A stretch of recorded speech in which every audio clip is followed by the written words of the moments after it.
Hola all, welcome back to Soul Mechanics. I am one half of your host, Donovan Neal. You may call me Blue. For anybody that's unfamiliar, for everybody that is familiar, the past two videos, or rather the most recent video that we did, my co-host and I, Megan, Sweetie Cheeks, alias Sweetie Cheeks, and I did two clips. Well, one video, two parts that we did was not responding to a certain incident, although we did give a somewhat of a response to the incident itself. It was a response to a certain channel, more specifically the channel operator in general, and I put forth some considerations that I wasn't seeing in other people's responses. This incident that occurred, for anybody that's familiar, you know what I'm talking about, but anybody that isn't, this incident that occurred kind of blew up, and more than a few different channels were involved in it. It actually got this enormous response that I had not delved deep into myself at the time. Honestly, I thought it was somewhat of an isolated incident. I did see that it was blowing up in terms of those people and what was involved there, but I had no idea it was so wide-reaching.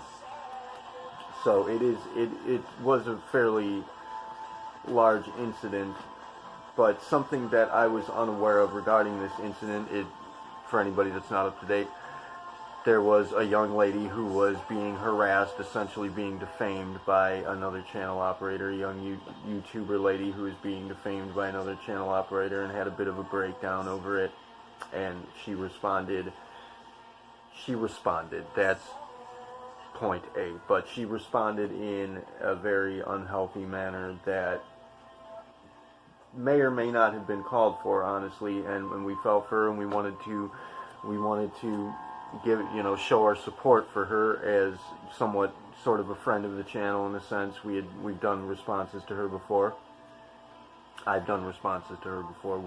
This was before Megan got involved with the channel as a co-host, but I just wanted to show solidarity and support for this young lady, and extend whatever courtesies, consolations, and whatever considerations we could as regards her personal circumstances and how she might go about handling them in more healthy and perhaps productive ways. But as it happens, situations have come into play with me that I may be out of play indefinitely, at least most of the time. I can say for certain that I will likely not be able to make videos regularly, and I can't be sure as to whether Megan is able or even willing to pick up the slack on that, whether she would want to carry on without me here. I doubt it. So I can say that it's unlikely we'll be able to follow up and meet we will follow up eventually on this instance, but we won't be able to follow up soon, and I wanted to kind of cover our bases as regards that matter, because something that I was unaware of is that this guy was not only, this channel operator who was harassing the young lady, he was not only harassing her in a manner by way of defamation or by way of shit-talking, essentially, but apparently he had actually told this young lady to kill herself. He had suggested suicide to this young lady. And that's a no-no. That's a big tisk-tisk. So I'm going to go ahead and present. I've done a little bit of investigating on my own, and I'm going to go ahead and present everything that I do have to say about this channel operator. And we are going to give both sides here, but this will be, insofar as regards this particular circumstance, it'll be my own follow-up for now, and we'll follow up on both of these channels and even other channels that are involved at a later date. But insofar as concerns this particular circumstance and this particular channel operator. Now, I had mentioned that he was using what we call spot casting techniques, or to make use of more familiar terminology, the vernacular, as it were, that pretty much hypnotic techniques. What you'd likely see in a spot casting essentially is kind of like utilizing hypnosis in a manner of speaking without the express consent of the individual involved. So it's kind of like using hypnosis that plays in the background, kind of like you could say a passive hypnosis. Rather than sitting somebody down and doing a session with them, you can essentially use techniques involved in hypnosis on the spot, hence spot casting. But what you'd likely see as regards somebody, say a stage performer, doing what's called mesmerism or on the spot hypnosis,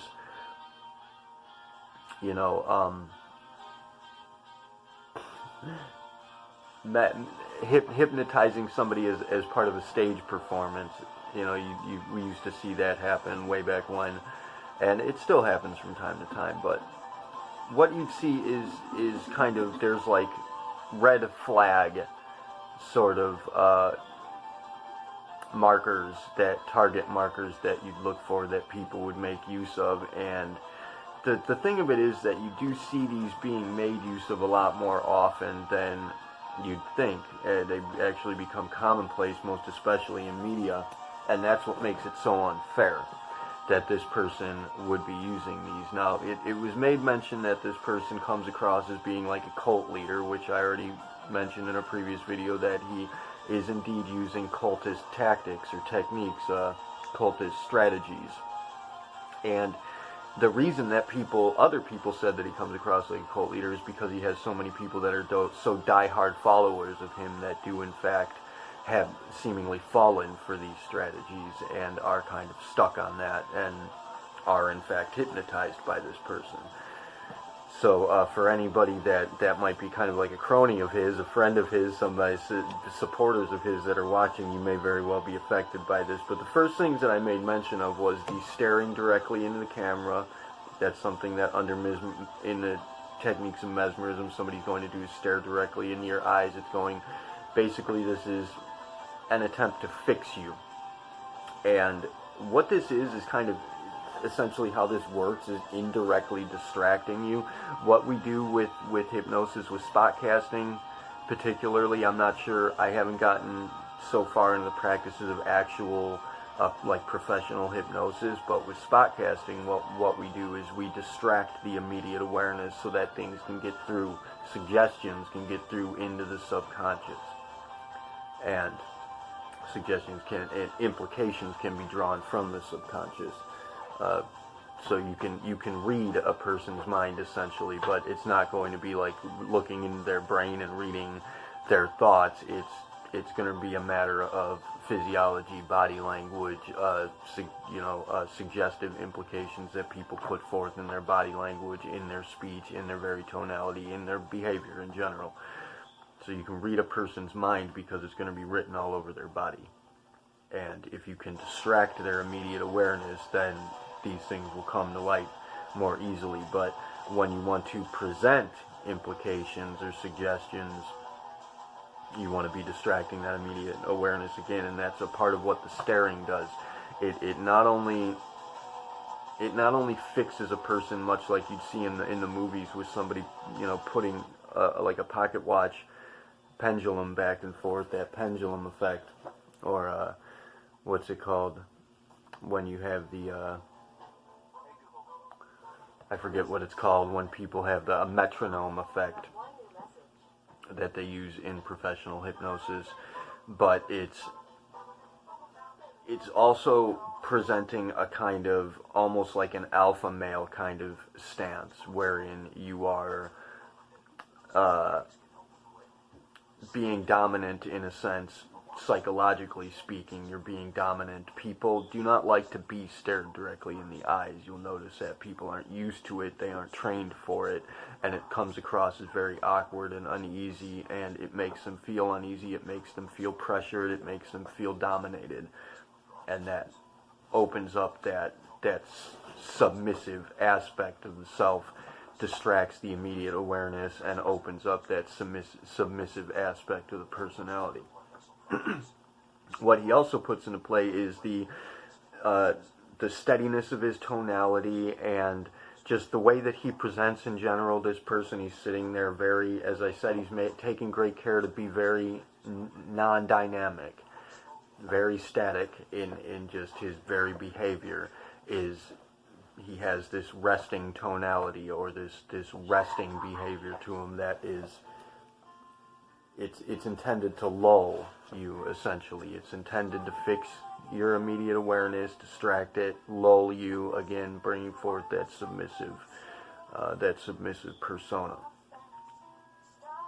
And he has this flag behind him, which I do believe is the LGBT flag, or at least some variation of it. But what he has there, and I don't think that even hypnotists have caught on to this yet, but in the practices, the Monroe Institute came up with, for the practices of projection, a certain combination of tones that you put one tone in one ear, one tone in the other, and it's called hemisync, or hemisync technology. That's essentially, the purpose of it is to either line up the two brains, the two hemispheres of the brain, or to cause a perturbation between them, depending on what you're attempting to achieve. But it's a kind of a meditative, this presents this tone that is, as I said, it's either balancing or it's causing an imbalance in the two hemispheres of the brain, depending. And that's essentially what this flag that he has behind him, in case nobody noticed. This flag, one side is light, one side is dark. It's not like the colors of the rainbow streaming down that fades off. It's specifically one side light, one side dark, and that between the two eyes, looking at it with the two eyes and seeing one dark, one light side, that actually lines up the same kind of thing that causes the same kind of a perturbation in the hemispheres of the brain, or a balancing effect to a certain extent. So that's another sneaky little trick that he's slipping in there. As I said, I'm not sure if the medical community or the psychiatric community is even aware of that trick yet, but it does play. Also, the way that he presents himself with this matter-of-factness, that he's just speaking as though he is unquestionable, that everything he says is to be taken without regard to without any consideration as to whether or not he's questioning it. He's not questioning it. He's presenting it as though, again, it's matter-of-fact sort of presentation, wherein it's not even implied that he has any questions about it, or that he even came to this conclusion, that it just is what it is, and it's presented as being what it is, whilst at the same time he's also presenting a myriad of, in some ways, even irrelevant facts that just, as I stated, it's this debate, rhetoric mentality, kind of argumentative fact-raising that is, again, distracting the immediate awareness. Person has to put thought into what these facts, these numbers, and these statistics that he's throwing at them are distracting the immediate awareness, whilst he slips in his facts as he's placing them. And essentially, all this really does ultimately overall is kind of convince your submissive aspect that he is the dominant factor, psychologically speaking, that he is, whatever he says goes, whatever he says is absolutely correct, because he's presenting himself, psychiatrically speaking, as the dominant factor. And again, he's appealing to the submissive, suggestive aspect of your personality. And he also speaks, he even mentions in the video that we responded to that they're not afraid to engage like the peer-reviewed studies or the scientific studies and break them into more manageable chunks for you. That's another trick that we use in spotcasting. He's explaining that he's doing this. That's not the trick itself, but doing that is a trick that we use in spotcasting that I'll get into later, because that's not, it doesn't matter. We already explained enough even, actually. But the thing about this, and what makes it so unfair, is that you're going to see this all over the place. Sorry, we got interrupted. Anyways, as I was saying, I had mentioned in my initial assessment that I felt that this was unfair to the audience and to anybody involved, really, um, uh, for people who are not aware of these techniques and how they're used and what effects they can have. And I'm going to tell you why, because it's something that is so common nowadays. You see it everywhere, and this is what makes it so effective, is that people don't recognize it for what it is because it's used so heavily, especially in the media. Like, something that you'll notice with this guy's channel and his behavior on the channel is very robotic and sort of, again, that resting behavior, his lulling behavior.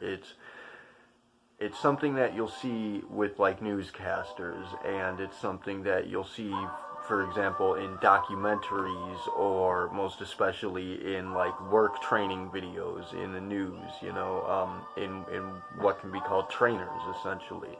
And that's why it's used. That's why it's used in the media. That's why it's used in the news. That's why it's used in documentaries. It causes for you to absorb information very easily and readily, and it essentially it's a method of conditioning.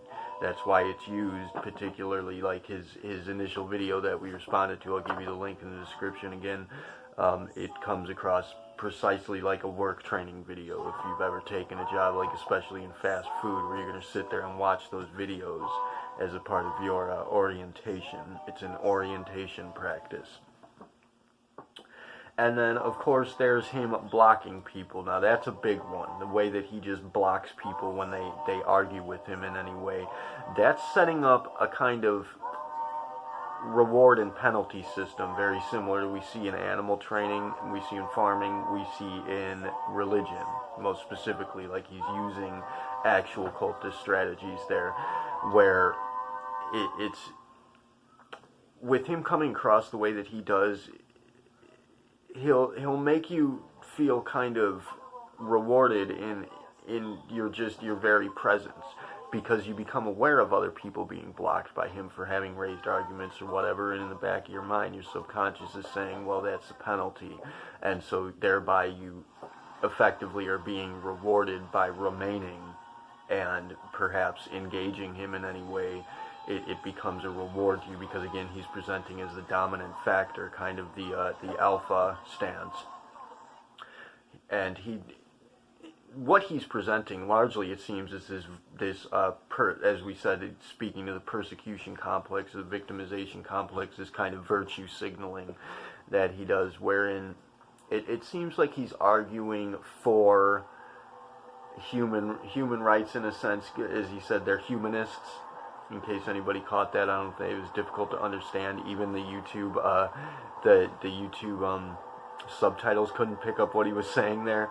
But it's again this virtue signaling that's so trendy nowadays, where he's fighting for something that doesn't need to be stood up for. It exists. It is what it is. People who stand against human rights nowadays are pretty much they're put in their place. Everybody's hip to this. So you don't really need to be such a firm advocate that you're basing the entirety of your channel and indeed your life on arguing every little thing that comes across to you as being what he would claim to be transphobic or what have you, somehow standing against the rational, either the LGBT community or what they term to be the rational community, which he really means skeptical community, but thereby doesn't actually mean skeptical community, because you guys really tend to misuse the word skeptical. Skeptical means to engage in a logical, rational manner. It doesn't mean to have your mind closed off to things that disagree with your preconceived notions, but that's pretty much how they deal with things in this community. Not to badmouth the community, just that's what we're seeing. And that really backs up this trolling mentality trend, and it's these trends playing into each other. They're resounding, kind of like an echo effect, wherein it's generally backing up his position. Whatever his position is, it's backing it up because he's being trendy. He's playing into the trends and the wants and the desires of others, and then playing into this again, this trolling mentality where people are promoting this trolling and this argumentative behavior. The one dude, Noel, he said people have been egging him on to take on heavier and heavier challenges or be more challenging to people. And if you present that, if you do present that, you know, you promote something with this guy and he responds to it, he engages it, he takes that ball and runs with it, that's going to be the reward factor. Again, the penalty being that if you disagree with him, you get blocked.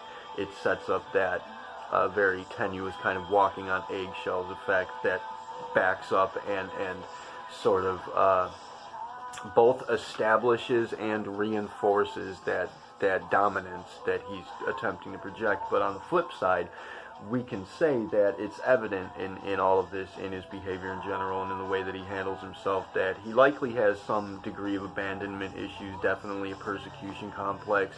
It's likely he didn't get a lot of attention. He's an attention seeker. Obviously, he's seeking attention and approval, but coming across as though he's the one to be giving approval. But that's, for any spotter, that's a glaring flag right there. That's a cue that he is very much lacking in confidence, does not feel as though he should be giving approval, he's seeking it. And so, you know, we can say in his, you know, to be fair, we can say in his defense that, he's lacking in that confidence. He feels as though he requires his attention, and the bullying is a method by which to garner attention and, you know, validation.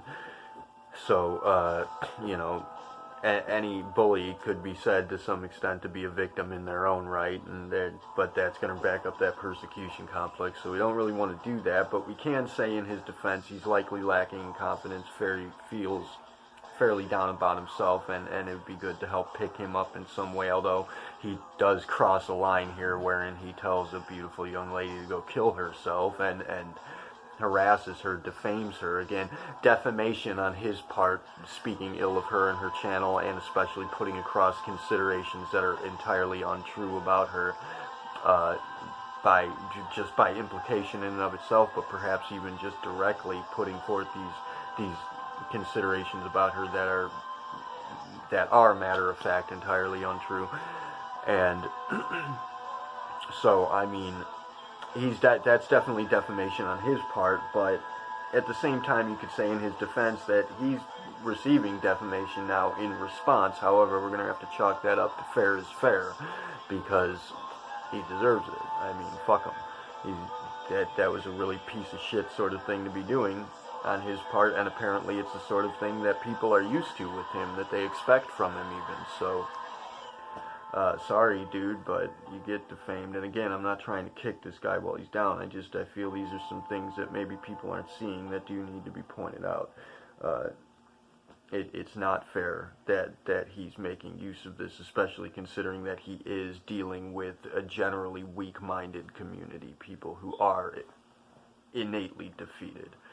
So it's the whole thing is sleight of mind. It's just he's really tricking his audience, and it's unfair to the audience, it's unfair to the people involved, it's unfair to the people who have to put up with this shit. It's unfair to me because I've got lesser than 100 fucking subscribers while this guy's rolling in it, getting all the attention that he requires and being able to spread his message and be influential in enormous ways just by default, because he's tricking people, where in fact I could run circles around this guy where it comes to making use of these tricks, and I don't. So people who are loyal to the channel, please take that into account. I'm not butt fucking you, but this guy's butt fucking a lot of people, and it's pretty shitty. And that's not a remark about homosexuality. That's a remark about generally being a shitty kind of an asshole person. But also, to be fair to him, and to be fair to the situation in and of itself, Rachel did, in fact, not need to respond at all, and her response could very well have been handled differently. But, as Demi said, it probably took her a great deal of strength on her part to step up and do that. It certainly would have taken a lot of courage, regardless, even if it was fake. We're not saying that it was, but it still would have been a courageous act to do that. You know, that could easily make or break her. It could go either way, posting a video like she had. And You know, I've heard more about that video, and again, him having told her to kill herself, apparently, and then her actually harming herself as a result. Again, I'm going to chalk it all up to fair is fair on her part. She's perfectly justified, and everybody's response is perfectly justified. Now, where it comes to the dude as an initial behavior, I don't think that that is fair. I don't think that that's justified, and I think that basically what I'm saying is we don't want him to get away with it. Not to put him down, dude, if you ever watch this, I think his name's Peter. If you ever do watch this, I'm not trying to be an asshole to you, but as I said to Rachel in my first response to her, if you play this game the way that you do, eventually you're gonna run into someone like me. So, I will put you in your fucking place. Anyways, that's about all I have to say about it for now. Hopefully that covers my I suppose you could say accusation to this guy as best I can at the moment. And again, we will continue to investigate, and we will do follow-up responses for both him and Rachel and other people involved. But until then, that pretty much covers all that I can see on it as yet. I'm sure there's more dirt to dig, but we'll burn that fucking bridge when we get to it. Anyways, love you guys. Thank you all for watching. Kila Salai, Terbi Uni Siari, Namaste.